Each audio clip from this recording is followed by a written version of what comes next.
This is Simon Dad here.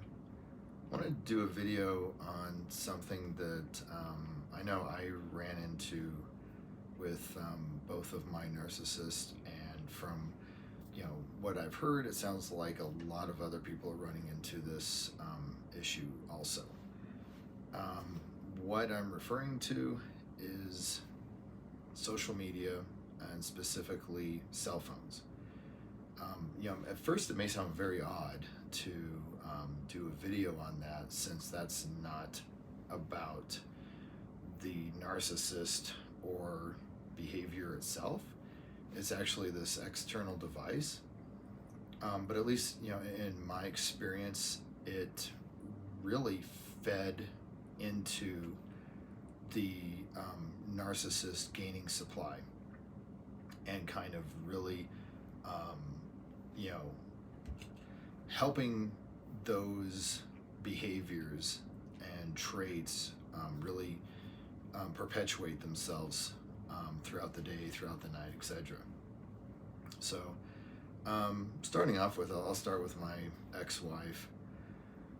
One of the examples that comes to mind right off the bat, that was one of the early red flags before I really understood what was happening, was previous to that. My ex-wife had she had her phone, and she used it occasionally, but she wasn't attached to it. It was just, sometimes it would be there, and half the time she'd lose it, but it wasn't a big deal. She'd find it. It was mostly for using as a phone, and occasionally texting the kids or something like that. After her midlife crisis, and she went head first into becoming a malignant narcissist, that changed. She was inseparable from her phone at that point. One of the instances that I remember vividly is where we would be at the kitchen table having dinner as a family, and up until that point we made an effort to make sure that dinner was a special space for the family. TV off, no distraction. It was family time. It was time to interact with each other, share what was going on in your day, what you were planning on doing tomorrow. And it was such a drastic change to go from that to having my ex-wife at the time with her cell phone, one at the kitchen table, which is something none of us would ever dream of doing. It was almost breaking a cardinal rule, and having it just in her lap underneath the table, the edge of the table, so no one could see what was going on, but we could hear her furious tap tap tap tap tap tap tap tap tap as she was messaging and replying back to people. And at that point, she was having multiple affairs, and for each of her affairs she would have a different tone for when they would text her, so that she could differentiate between them. And so one time, we're eating dinner in the kitchen, and because she had so many tones for all of her different affairs, her phone sounded like a pinball machine. All these is different bing dong, ding ding ding, boom, bing bing, woo woo woo woo, ring, oh, ding ding ding. Just, it was, again, like, it's one of those things, again, with like dealing with narcissists and narcissism. It's just comical. It is just absolutely comical. And so it sounds like she has this pinball machine going on, and she's she is still in that weird delusional way that narcissists exist. She's acting as if we can't hear her, and that she's being secretive. and that it's just, it's a fluke that we guess that she has her phone in her lap at the kitchen table. And at that point, I kind of, called her out on it and said, hey, this is dinner time. No devices allowed. It's a rule for the kids. It's a rule for me. It's a rule for everybody. This is just for family. And she would say, okay, and just go right back to, and I would, maybe nudge or, repeat or follow myself, follow up what I had said. And she would say, okay, I'm just saying, goodbye to my friend, or, just the dumbest line in the world. But she would, do that. And then, I think at that point she either went to the bathroom and continued the texting, or went to the bedroom, shut the door, and continued the texting. So, it was just very dramatic to see that change. And like I said, that was a very vivid example. But from the time she went into, full narcissist mode, her phone was just attached to her. I don't even think it's exaggerating to say 24/7. I mean, even at night, she would just have it right there. And so throughout the day, even if it was, family and we're watching television, she'd just be there on the couch, ding, ding, ding, woo, all the different sounds and beeps and stuff. And like, it was so conspicuous. Even the kids knew something was up. 'Cause, I mean, this is behavior that was a drastic change from the previous 19 years of marriage, and at that point with the kids, like the previous 16 years. This was brand new. Very strange. And again, ultimately, her phone was her downfall. And I don't know if I had really gotten too much into the details in my previous videos, but kind of high level. She had left her phone out in a public part of the house, public space, face up, and it was my house. I lived there. I was not something where I was like going into her purse or digging through her stuff or something like that. It was literally like just out there. And as I walked by, I glanced and saw what was going on and realized there's the proof.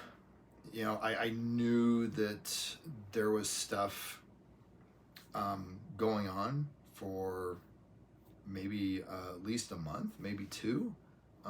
Before that, the the deceptiveness was there. The secrets were there. The odd behavior was there, but I didn't have proof up until that point. So that was with my ex-wife. With my ex-girlfriend, again, a little bit different, because with my ex-girlfriend, she was, a covert narcissist. I do not know how far back. It sounds like your typical covert narcissist, whereas like, as she went through her teenage years into her 20s, that part of her personality being cemented. But when I met her, I didn't know that. But as we dated and I got to grew closer to her, it was one of those what I used to refer to as quirks, where I'd known other women, had female friends, dated other women, none of them were attached to their phone to the extent that my ex-girlfriend was. And it was just one of those things where it's like, that's odd. What is up with that? And it was one of those things where, like, we might be on a date, maybe, something where she invited me over for dinner, something like that intimate and planned out by her. And we'd sit down at the kitchen table, and we might be eating, and she would have her phone right there, like that. And it's like, okay, that's just rude. I mean, forget the, like, the the air of deception or secrecy or anything like that. That's just rude. Like, to be texting at the dinner table on a date when you've invited me. And so, I wasn't confrontational or anything, but, healthy boundary. And I just said, hey, when you invite me over for a date, I want to spend time with you, one-on-one, whether we're, talking, watching a movie or whatever. And I feel like you're not there when you're on your phone. And so I'd prefer that you put your phone away when it's the two of us together. And that, at that time, clicked, made sense to her. And she was like, perfectly fair, makes sense, yeah. So put it away. And again, this is very early on in the relationship. As time went on, the phone started coming back into the picture more and more. It was much more, becoming, again, that attachment where it's just always there. And at least with my ex-girlfriend, her big, what I call deceptive behavior, where it's like, okay, something's going on. I don't have proof, but I know something's going on. Is where she would just have this compulsion to go to the bathroom and take her phone. And, it's 2023. Some people do that. Who cares? Okay. But where the red flag started, popping up was when we might be at a restaurant for brunch. Say it's 9:30 in the morning on a Sunday, and she would say, "Look, I'm going to go to the bathroom." You're like, "Okay, I'm going to take my phone in case work calls. I want to make sure that I have my phone with me in case work calls. Well, so I'm going to take it with me to the bathroom." And it's like, why, you're not a brain surgeon. Why would work call at 9:30 in the morning on a Sunday for this emergency? If something happened, I'm sure they could leave a voicemail or something, or send an email, or, it made zero sense. And again, it was so conspicuous that it was just bizarre. And, there were other instances of this. I mean, one of my favorites is, again, we were on this date, just the two of us. We've both been really looking forward to it. We were seeing, a movie in the theater, one we'd been looking forward to seeing. We had not seen it before, brand new. For all I know, it might have been opening night. And we're having a great time, and we've got our drinks, and we're cuddling. And then out of nowhere, she, gets up and says, I need to go to the bathroom. And she picks up her phone, and she, like, puts it in my face and says, "I'm going to take my phone in case I get stopped in the hallway and they want to confirm that I have tickets to the movie. And so in case I get stopped in the hallway and they ask for tickets, I'm going to take my phone with me. I'm going to go to the bathroom. And it's like,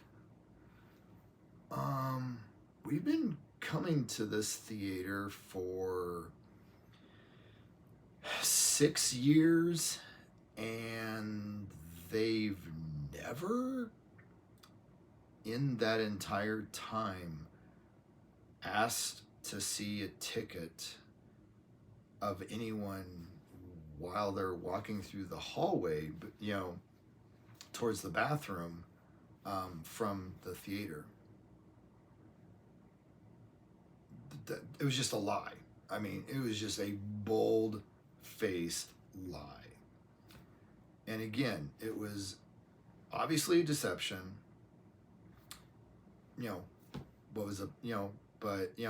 I have been around long enough, at least for me, without proof. I'm not going to make, it's not an accusation, it's a speculation. And I'm not going to make an accusation until I have proof. And so I just, filed it away and said, okay, add that to the list of deceptive, behavior. And another one that would happen here at my own house is I live in an older house built in the 1950s, and the pipes are loud. So when anyone flushes the toilet, you can practically hear it in the house next door. I mean, it's 1950s pipes. So and where that comes in is that again, my ex-girlfriend would say like, I'm gonna go to the bathroom, and it's like, okay, and she'd grab her phone, go into the bathroom, 5 minutes, 10 minutes, 15 minutes, and I'm thinking, okay, do I need to call the National Guard? Do I need to call Rooter? This is very odd. And then she would come out of the bathroom and make a huge, she'd be like, oh my gosh. Oh, that Taco Bell. Oh, Taco Bell. Oh, I should not have had all that Taco Bell for lunch. That, oh my God, my guts. Make a huge, very conspicuous show. And the thing is, I'm thinking, the toilet never flushed. She spent 15 minutes in the bathroom, but never actually went to the bathroom. And, I don't know if I want to do, a video on this aspect, maybe at a later date, but I don't understand why narcissists sometimes are so blatant. Why they're so, they do things and it's very conspicuous. They'll make, statements, these, bold-faced lies that just are, they hold no water. I mean, everyone knows it's a bold-faced lie to the point that it almost like does not make logical sense. And, it seems like narcissists will do this repeatedly. When a normal person would say, okay, look, I've got to cover my bases. I've got to do this to cover my base. I've got to do this. Okay, if I have an excuse, it has to be a believable one. My excuse has to make sense. Everything has to fit together, or else they're gonna think something's up. And it seems like the narcissist doesn't think like that. I mean, it just seems like the narcissist is like, okay, I'm just gonna do whatever the hell I want. and I'll just make up a lie and throw it to, my victim, but it doesn't even have to make sense. Like that's not even the point. Like, it doesn't even have to be believable. It just has to be something to fill the air. And I don't know if that's coming from like some type of like, space of that like grandiosity or that entitlement where they feel like, why not? I can go, talk on my phone to these people I'm having affairs with for 15 minutes. I'm entitled to do that. Why not? I deserve that. I deserve that. I have, no shame, no guilt, no regret, no remorse. And so they don't feel compelled to even come up with a coherent excuse that's believable. Yeah, I don't get it. I don't know. Maybe I'll do a video, on it at some point in the future. But back to my main point. It's just phones. Cell phones seem to really compound the issue and just be a tool to help the narcissist with their supply.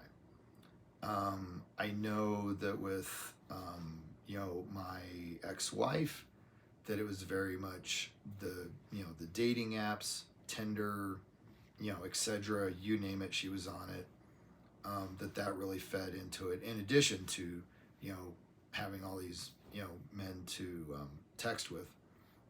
And for my ex-girlfriend, I think that there was some of that, not necessarily for physical or sexual affairs, but emotional affairs, where I heard the greatest phrase some time ago. I hope I'm using it right. Hey girls.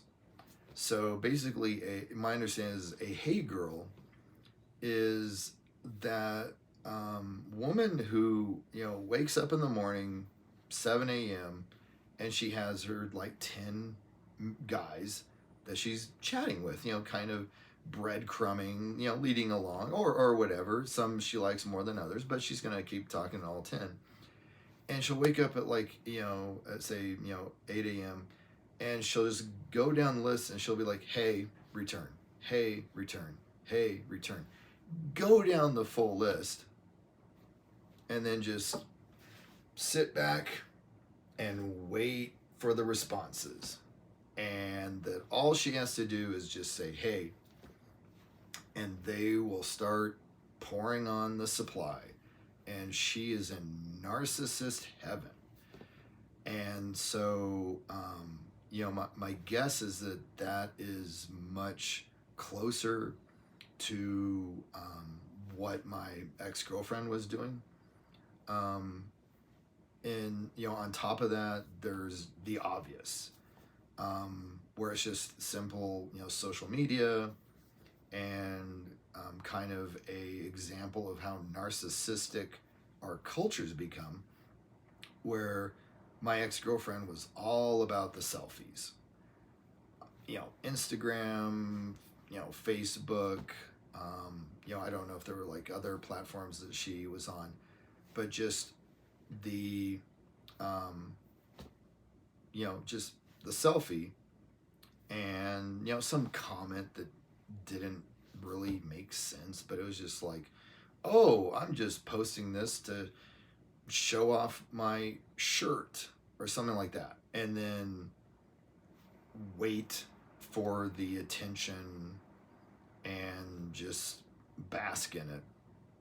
And again, for my ex-girlfriend, that was crack. I mean, that was really crack. She loved that attention, and that was like her favorite form of supply, was the attention from just kind of through social media, through selfies or other things, and then the private conversations with multiple people. And so again, without the cell phone, these situations would not have arisen the same way with my ex-girlfriend or my ex-wife. I'm not blaming cell phones. I'm not saying that the cell phones made my ex-wife a malignant narcissist, or that the cell phones made my ex-girlfriend a covert narcissist.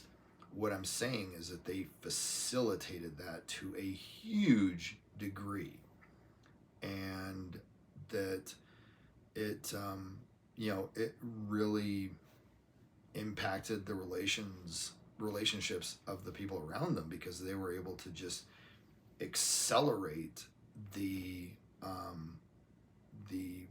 degree to which they were able to get supply. Unfortunately, and again, like, maybe I'll do a video about this at some other point. Narcissism is very close to addiction. Some people might even say it's a form of addiction. The models fit pretty closely. It is an addiction to attention, validation, control, depending on the flavor of the narcissist. And, one of the issues with, like, say, social media and then cell phones is that it accelerates that rate of supply. So whereas maybe you're chatting with one guy behind your partner's back, okay, that's fun for 2-3 months. Then it gets a little bit dry, a little bit stale. Okay, this guy's a coworker, but he's kind of cute. Add him in and talk to both of them. Okay, what about this guy? That guy's roommate. Okay, I'll talk to you. And it just accelerates very quickly. And so I could see a situation where someone might be talking to a dozen different guys for attention on social media or on their cell phone or something like that, and reach a point where it's not enough. And I think in addiction they call that chasing the dragon. You remember how potent that first high was, how much it hit you, and how good it felt. And then for the rest of your life, you're trying to get back to that first hit. And you keep adding more and more and more. And sometimes you feel like you're getting close, but then it just kind of doesn't do it. So you add a little bit more. And as long as you're in that cycle of addiction, it never ends. So, again, I just wanted to, make this video on, cell phones and, to a lesser degree, social media, and how they facilitate the narcissist.